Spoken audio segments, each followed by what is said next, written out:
ቡቡአቲ ዛሬ በትዝታ ዓለም በናፍቆት ዓለም ሆኖ ነው የመጣው። ውዶቼ እኔ እዚህ ስመጣ በትዝታ ዓለም ውስጥ የመቻወቀ የሌላ መሆኗ ይላል መሰለኝ ዘፈኑ። ውዶቼ እኔ ሩዝ መቀቀል ሽንት ቤት ምናምን ማጣጠብ እንጂ ስለ ሙዚቃ ነገር አላውቅም። ሙዚቀኛ ብሆን እዚህ ጋር ታገኙ ነበረ። ዊ ኔቨር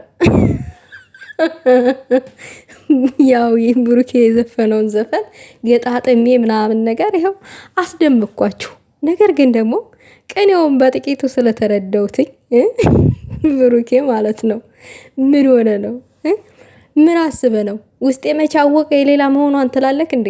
ካንተ ውጭ ሃይሚዬ ማሆና ታውቃለች የማሆና ታውቃለች። ሞኙ ልብ ያልክ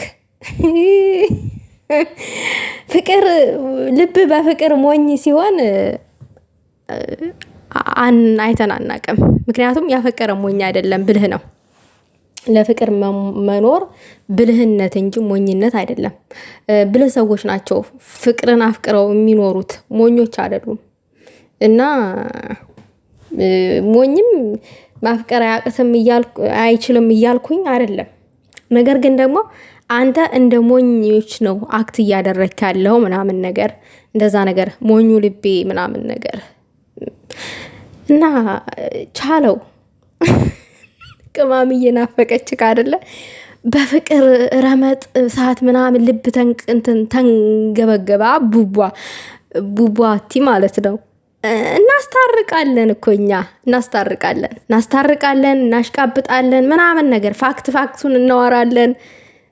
አብሮነታችሁንም ከሚባለው በላይ እንፈልገዋለን። ነገር ግን ቡቡአቲ ላይክ ትንሽ አነጋገርሽን አስተካክሊው። ያራድዬ ልጅ እውነቴን ነው ተከልከል አድርገው ነገሩን እና የኔ ውስጥ የመቻወቀ የሌላ መሆኗን ምናምን የሚለውን ነገር ለማንም አልሆነችም። የሄደችው ወንድሟ ጋር ነው። ታውቃለህ፣ ወንድሟ ነው የወሰዳት። እህት ወንድሙን ሲያገባ ማይታንም አናቅም። እና እንደዛ አይነት ቅኔ መቀኘቱ አሁን ለቅማምዬ ምን ለማለት ተፈልጎ ነው? እንደዛ አይነት ሙዚቃ ከቅማምዬ ውጭ ለማንንም ምናምን ወይም ለዛች ለርጉዞ አይሆንም፣ ለዛችም አይሆንም፣ ያችን ምንም አይደለችም ብለሃል።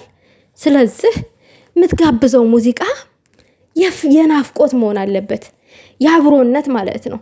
ልክ ልቧን የሚያራራ ወደ አንተ የሚመልስ መሆን አለበት እንጂ የሌላ መሆኗን የምትል ከሆነ እሷ ሌላ ሰው እንድታስብ ነው እያደረገ ያለው ይሄ ሙዚቃ።